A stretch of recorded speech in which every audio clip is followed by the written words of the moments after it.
Hello दोस्तों, आप सभी को मेरा नमस्कार। मैं हूं देवेंद्र सिंह और आज की क्लास में मैं आपको बताने वाला हूं class 10 science chapter acid base and salt.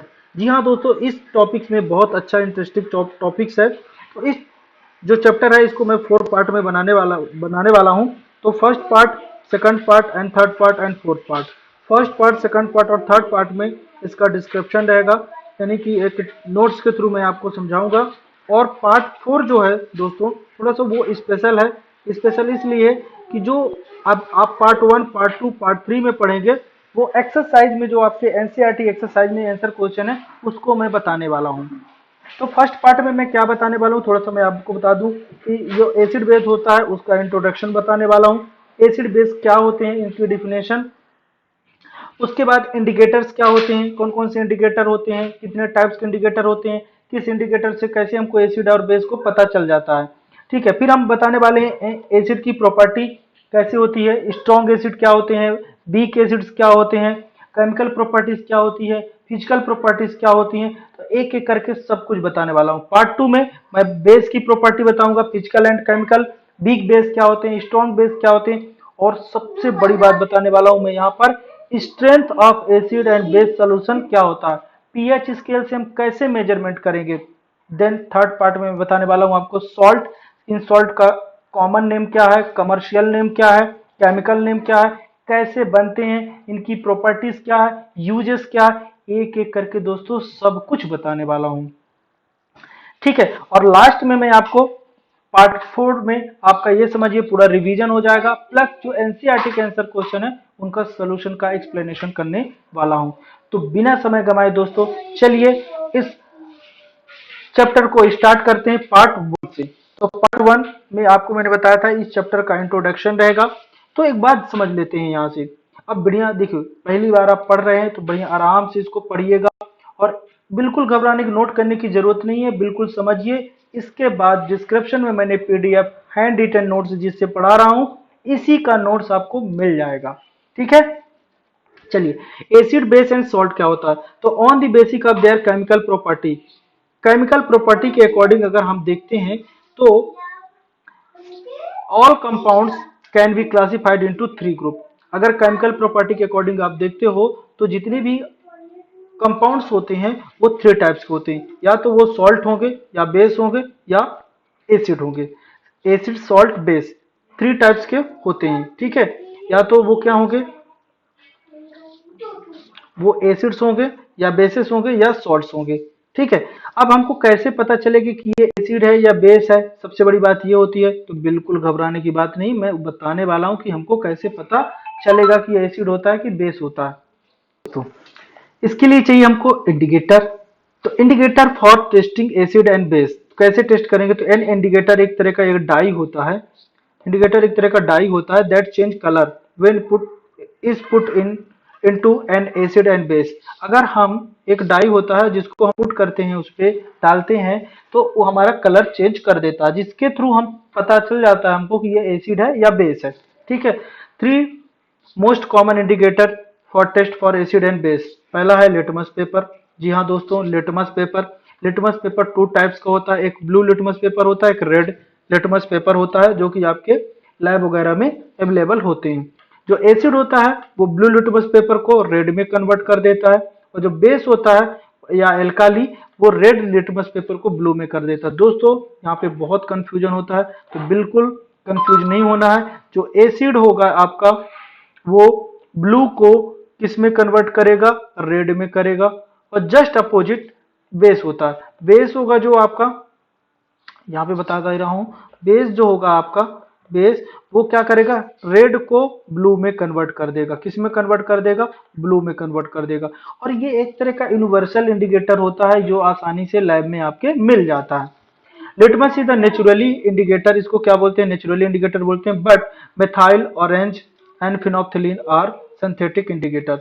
तो यहाँ से आपको ये भी पता चल गया कि 2 टाइप्स के इंडिकेटर होते हैं, एक नेचुरल इंडिकेटर होता है और दूसरा सिंथेटिक इंडिकेटर होता है। दोस्तों नेचुरल जो होता है, जैसे कि लिटमस पेपर हो गया, और आपका और आगे भी ओनियन भी हो गया, और भी आगे मिलेगा आपको।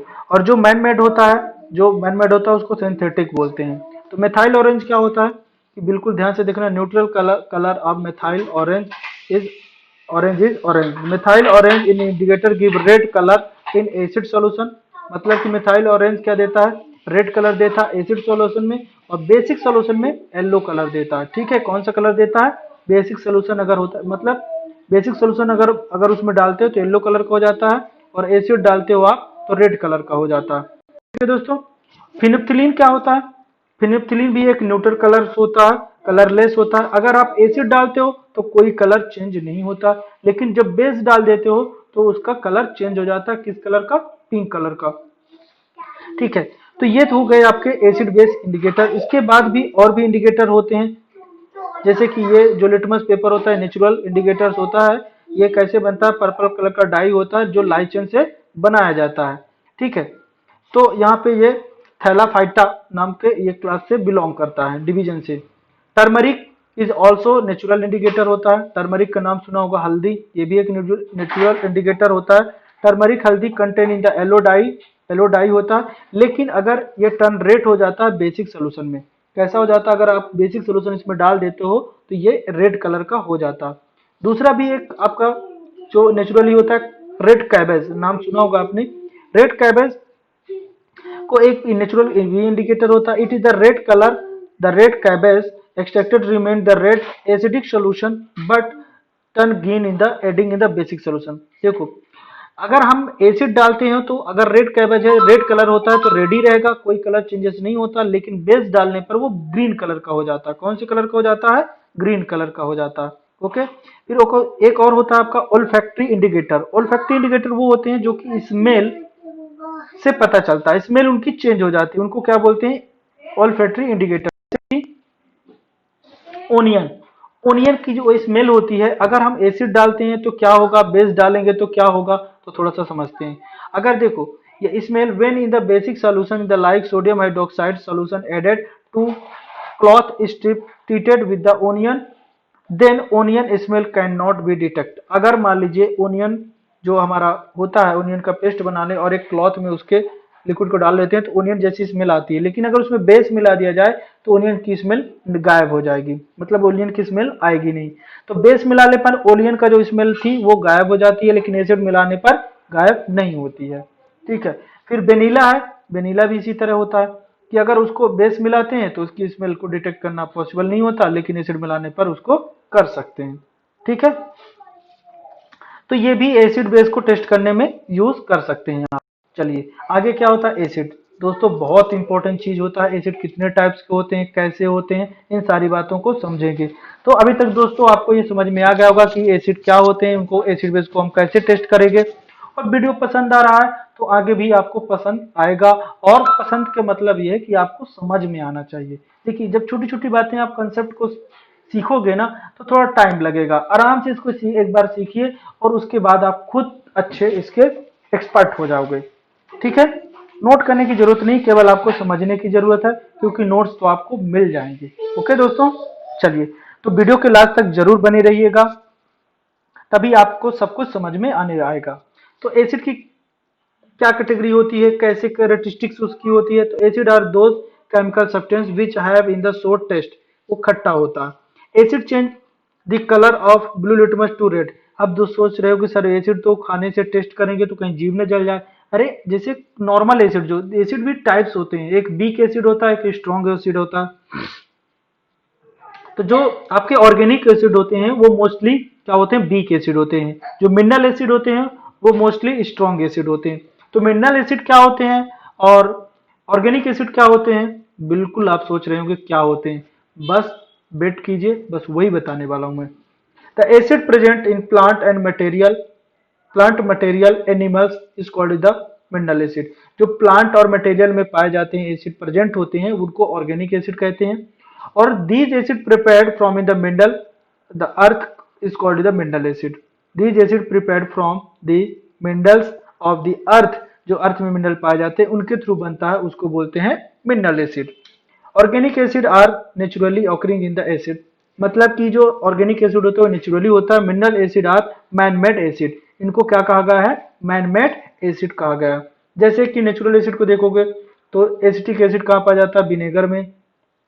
सिट्रिक एसिड लेमन ऑरेंज में पाया जाता है, लैक्टिक एसिड सॉर मिल्क में पाया जाता है, टर्मरिक एसिड टर्मरिंड अनरिप ग्रेप्स में पाया जाता है, ऑक्जेलिक एसिड टोमेटोज में पाया जाता है, फॉर्मिक एसिड एंट स्टिंग में पाया जाता है।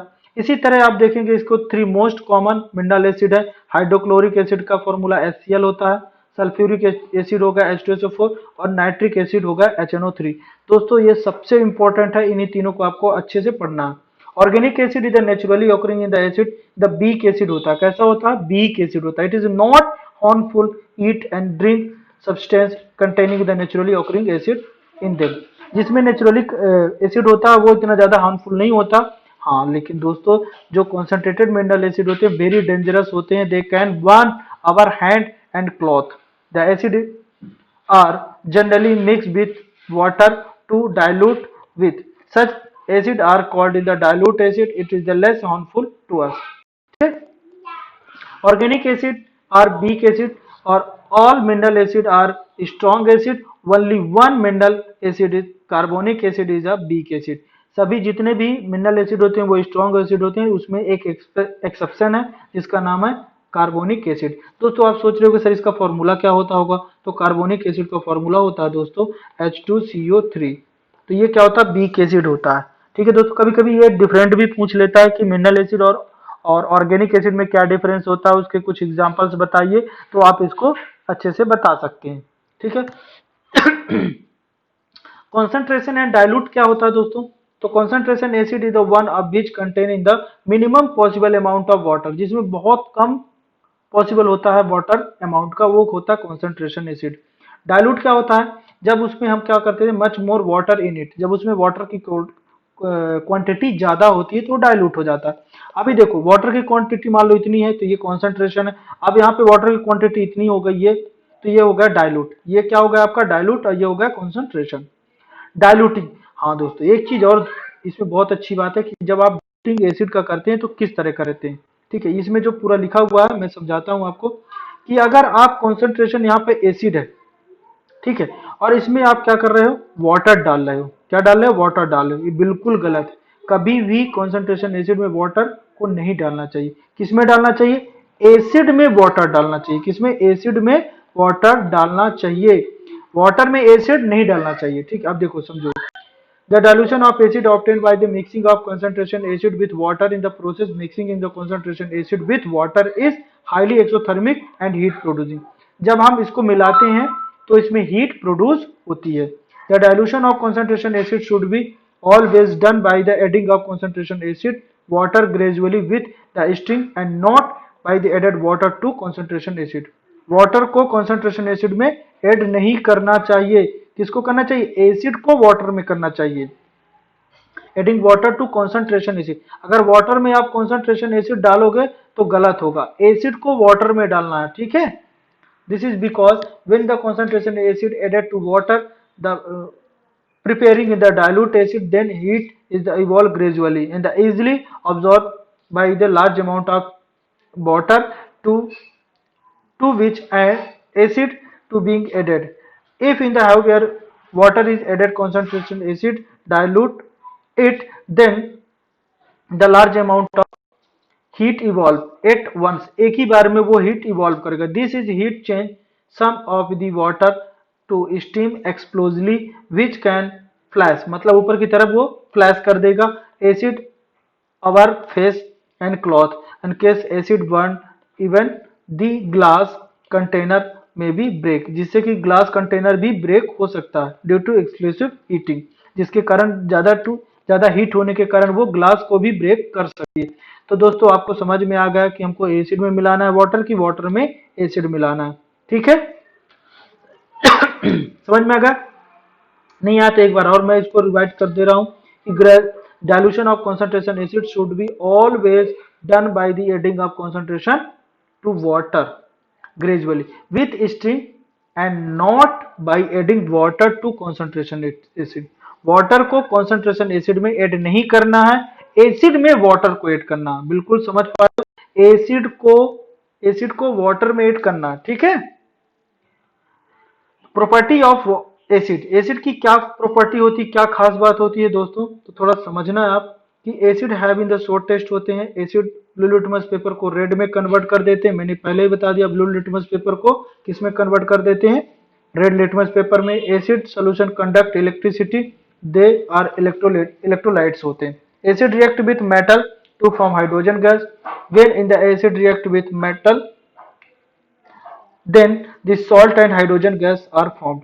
जब वो मेटल के साथ रिएक्शन करते हैं तो सॉल्ट एंड हाइड्रोजन गैस बना, जिसे मेटल और एसिड की रिएक्शन करवाते हैं तो सॉल्ट एंड हाइड्रोजन गैस बनेगा। ठीक है, जिंक को देखो सल्फ्यूरिक एसिड के साथ करवाते हैं तो जिंक सल्फेट बनता है और H2 गैस बनती है। ठीक है, तो मोस्ट ऑफ जितने भी एसिड्स होते हैं ज्यादातर वो क्या करते हैं, यही इवॉल्व करते हैं, लेकिन कुछ इसमें एक्सेप्शन है, वो मैं समय आने पर बता दूंगा, आगे चल के मिलेगा। ठीक है, वाई शुड कर्न इन the other sure food stuff like lemon juice and not keep in the metal container. तो मेटल कंटेनर में हम किसी भी जो कर्ड वगैरह को या जो भी खट्टे स्टफ होते हैं, सोर फूड स्टफ्स होते हैं, उनको क्यों नहीं रखते हैं? तो curd and other sour food stuff such as vinegar, lemon juice and orange juice etc. juice not kept in the metal vessel like in the copper sulfate। अगर मान लीजिए कॉपर सल्फेट में अगर आप कोई एसिड को रख दे रहे हो, मान लो H2SO4 को रख दिया या सिट्रिक एसिड को रख दिया, तो यहाँ पर क्या हो जाएगा, सिट्रिक एसिड को रखने से H2 गैस इवॉल्व हो जाएगा, जो कि H2 गैस क्या हो जाती है, कोई भी फूड स्टफ को क्या कर देती है, स्पॉइल कर देती है। ठीक है, this is because the curd and other sour food stuff contain acid with can react with metal and other vessel from in the poisonous metal compounds which can cause food poisoning and damage our health. The acid react with metal carbonate. अगर acid को metal carbonate के साथ reaction करवाते हैं दोस्तों तो क्या बनता है, कार्बोनेट या मेटल हाइड्रोजन कार्बोनेट बोलते हैं, मेटल बाइकार्बोनेट बोलते हैं। तो कार्बन डाइऑक्साइड बनाता है एंड सॉल्ट एंड वाटर बनाता है। देखिए, अगर मेटल कार्बोनेट की रिएक्शन आप एसिड के साथ करते हो तो सॉल्ट बनेगा, कार्बन डाइऑक्साइड बनेगा प्लस वाटर बनेगा। या मेटल हाइड्रोजन कार्बोनेट के साथ कराते हो एसिड की रिएक्शन तो सॉल्ट बनेगा, कार्बन डाइऑक्साइड बनेगा, वाटर बनेगा। किसी के भी साथ आप कराइए यही बनेगा।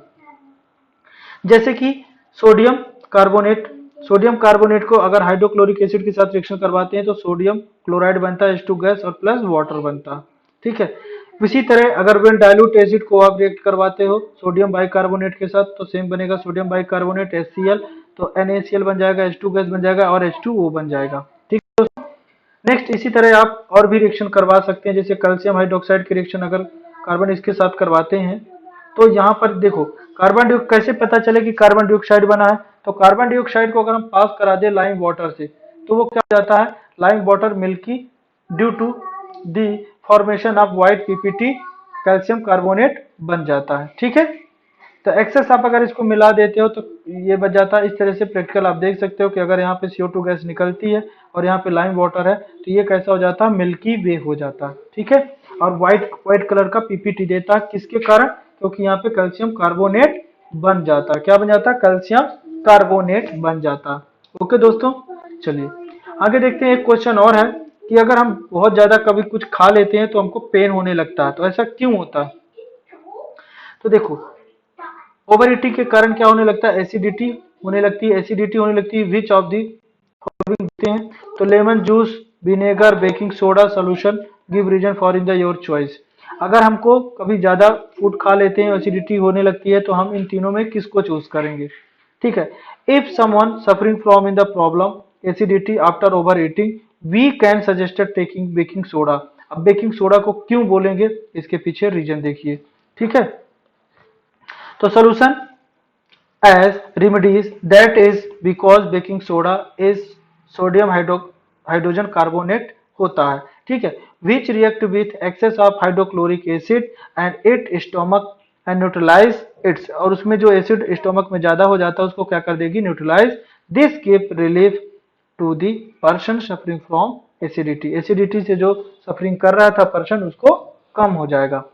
फिर अगला आपका पॉइंट है कि acid react with base and alkyl to form salt and water. अगर एसिड को बेस के साथ रिएक्शन करवाते हैं तो सॉल्ट एंड वाटर बनता है, और इस तरह की जो रिएक्शन होती है उसको बोलते हैं न्यूट्रलाइजेशन रिएक्शन। दोस्तों कभी भी अगर बेस एसिड के साथ रिएक्शन करेगा तो सॉल्ट एंड वाटर बनाएगा 100%। और इस तरह की जो प्रोसेस होती है उसको बोलते हैं न्यूट्रलाइजेशन रिएक्शन। दूसरी एक और रिएक्शन देख लीजिए, कैल्शियम हाइड्रोक्साइड की रिएक्शन आप हाइड्रोक्लोरिक एसिड के साथ करते हो तो कैल्शियम क्लोराइड बन जाता है और H2O बन जाता है। ठीक है, आगे देखते हैं। The acid react with metal oxide to form salt and water. अगर एसिड को मेटल ऑक्साइड जो होता है लाइक बेस होता है दोस्तों, क्या होता है, लाइक बेसिक।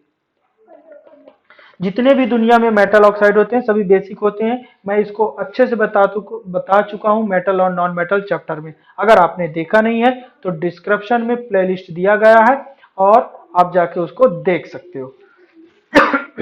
ठीक है, तो दोस्तों यहां से देखते हैं कैल्शियम ऑक्साइड जो है हमारा, कैल्शियम ऑक्साइड कॉपर ऑक्साइड है दोस्तों। कॉपर ऑक्साइड को अगर आप HCl के साथ रिएक्शन करवाते हो तो कॉपर क्लोराइड बन जाता है, जिसको कॉपर सेकंड क्लोराइड कहते हैं, जो ब्लू ग्रीन कलर का होता है और H2O बनता है। मेटल ऑक्साइड, अब देखो यहाँ पे नोट थोड़ा सा जरूर अच्छे से देखना कि metal oxide the metal hydroxide are also basic in nature. जितने भी मेटल ऑक्साइड होते हैं या मेटल हाइड्रोक्साइड ये दोनों एसिडिक नेचर बेसिक नेचर के होते हैं। दुनिया में मैंने बताया था जितने भी मेटल ऑक्साइड होते हैं मेटल हाइड्रोक्साइड बेसिक नेचर के होते हैं। नॉन मेटल हाइड्रोक्साइड या नॉन मेटल ऑक्साइड क्या होते हैं, एसिडिक नेचर के होते हैं। अच्छा, एंटा एसिड क्या होता है दोस्तों? Antacid is called milk of magnesia which is use for in the remove of digestion caused by the too much hydrochloric acid. जब हमारे स्टमक में ज्यादा हाइड्रोक्लोरिक एसिड हो जाता है तो हम मिल्क ऑफ मैग्नीशिया का यूज करते हैं उसको न्यूट्रल करने के लिए, तो इसलिए इसका नाम एंटा एसिड कहा गया है। एंटा एसिड का मतलब होता है जब हमारे बॉडी में एसिडिटी ज्यादा हो जाए तो उसको जो कंट्रोल कर दे, न्यूट्रल कर दे, वो एंटा एसिड होगा। जैसे magnesium hydroxide is the basic nature, it is the react with excess of hydrochloric acid and present in stomach and neutralize it। ठीक है, एसिड है कोरेसिव नेचर। एसिड क्या होता है? कोरेसिव नेचर से होता है। कोरेसिव का मतलब होता है जो किसी को जला दे या बर्न कर दे। तो mineral acid case in the several burn on in the skin. Mineral acid अगर पड़ जाए बॉडी में तो उसको जला देगा, कपड़े में पड़ जाए तो उसको जला देगा, मेटल में पड़ जाए तो उसमें रिएक्शन कर लेगा। Attack in the eat of material like cloth, wooden, metal and the structure stone work, they are said to be in the corrosive। मतलब किसी को खा जाना या किसी को डिस्टॉर्ट कर देना उसको कोरोसिव कहते हैं। Acid are never store in metal container. Acid को कभी मेटल कंटेनर में स्टोर नहीं करते क्योंकि उससे वो रिएक्शन कर लेता है और उसमें हाइड्रोजन गैस रिमूव कर देता है।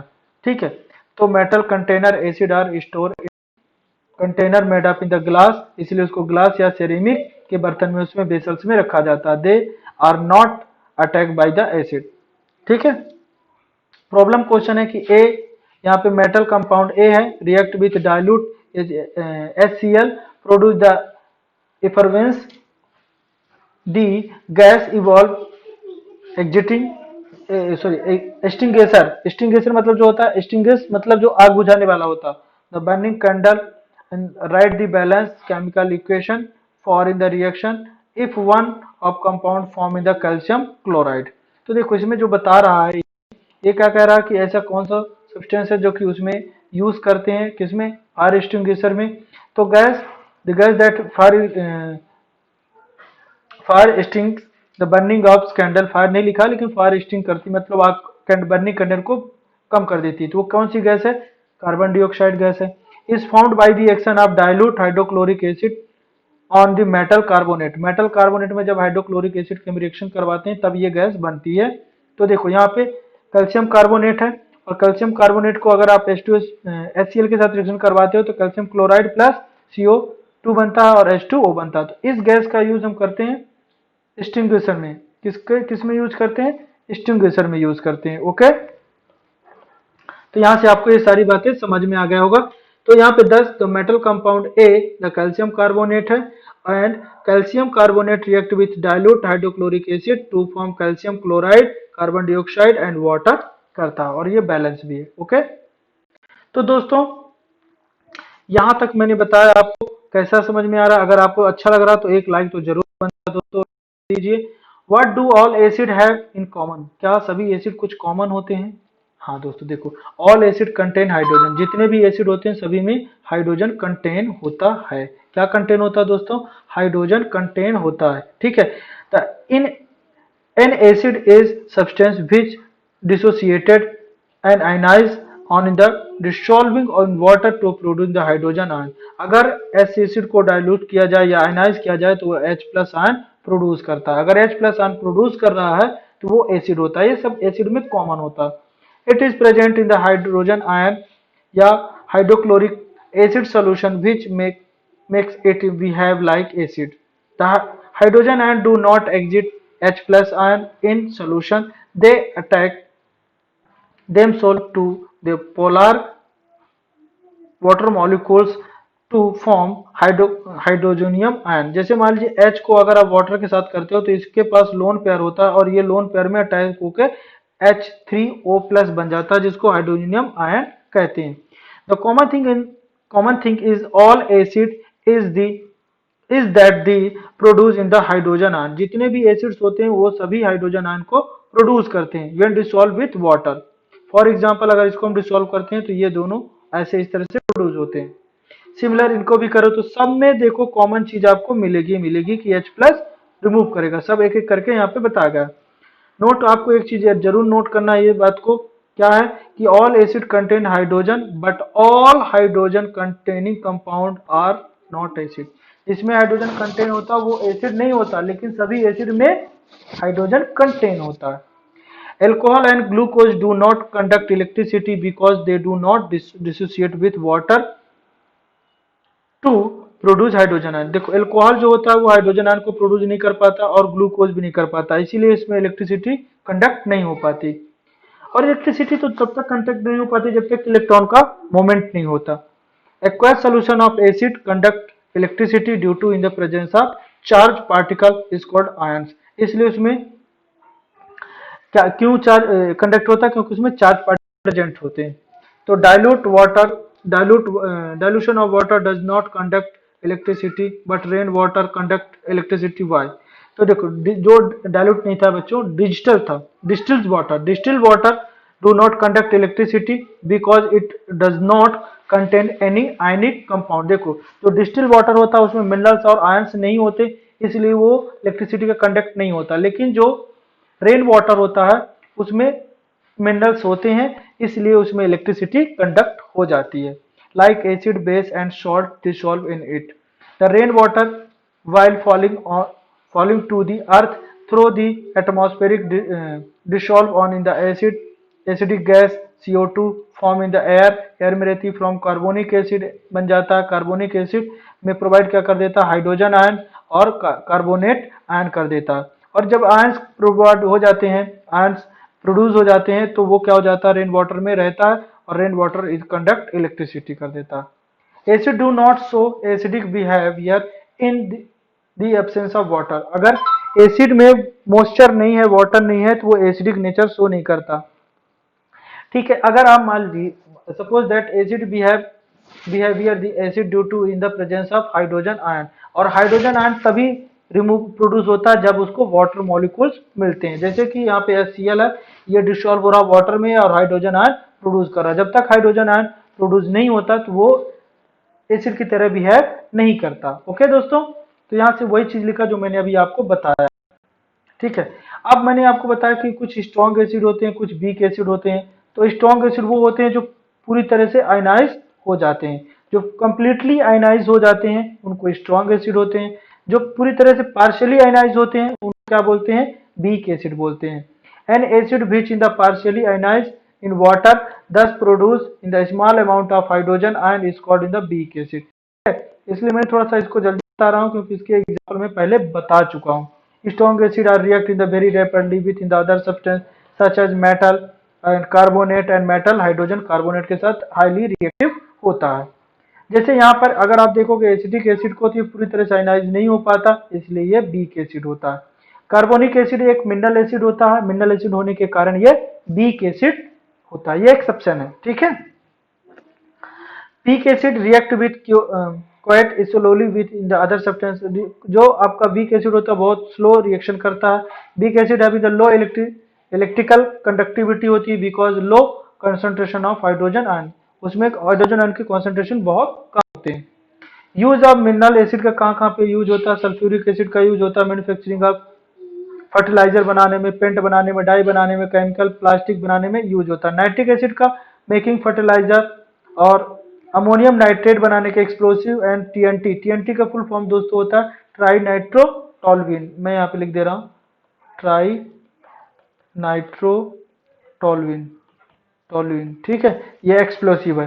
Hydrochloric acid use in the remove of oxide film from in the steel object, ठीक है। फिर for in the removing in the scale in the deposit from in the inside of the boiler. It is also use in the die stuff in the textile food and the leather industry में इसका use करते हैं। दोस्तों आज की class में इतना ही। अगली क्लास में मैं बेस के बारे में आपको बताने वाला हूं। तो आज की क्लास में आपको कैसा लगा कमेंट करके दोस्तों जरूर बताइएगा। कमेंट करके आप जरूर बताइएगा कि आपको कैसा लगा। और भी आप कुछ चाहते हैं तो जरूर कमेंट कीजिएगा, मैं वैसा भी वीडियो आपके तक पहुंचाने की कोशिश करूंगा। तो दोस्तों अगर आप अभी तक हमारे चैनल में नए हैं या हमारे चैनल को सब्सक्राइब नहीं किए हैं तो सब्सक्राइब कर लीजिए और बेल आइकॉन की बटन को दबाना मत भूलिएगा, क्योंकि पार्ट 2 बहुत जल्द आप तक पहुंचने वाला है, तो जिससे कि आप तक जैसे मैं वीडियो डालूं आप तक आसानी से पहुंच जाए। दोस्तों आपसे एक गुजारिश थी या रिक्वेस्ट थी कि आपके आसपास जो भी फ्रेंड्स हैं, दोस्त हैं सर्कल में, उनको भी ये वीडियो जरूर शेयर कीजिएगा, क्योंकि एग्जाम आपका बहुत नियर अबाउट है और बहुत रिक्वायरमेंट होगी। तो ये जो नोट्स है डीप से डीप भी आप इसको कर सकते हो और एग्जाम पॉइंट ऑफ व्यू से तो बहुत बेटर नोट्स है और बहुत अच्छे से मैंने इसको तैयार किया है। ये मेरे खुद हैंड रिटन नोट्स हैं, तो आप इसको जरूर पीडीएफ डिस्क्रिप्शन बॉक्स में है उसको डाउनलोड करके प्रिंट करके फिर एक बार अपने सामने रख के इसको वीडियो को देखेंगे तो एक एक बात आपको जरूर समझ में आएगी। दोस्तों अगर कहीं भी प्रॉब्लम आती है तो कमेंट करके जरूर बताइएगा। चलिए दोस्तों मिलते हैं अगले वीडियो में, तब तक के लिए घर पे रहिए, सेफ रहिए और पढ़ते रहिए। हाँ दोस्तों मिलते हैं नेक्स्ट वीडियो में, तब तक के लिए बाय बाय।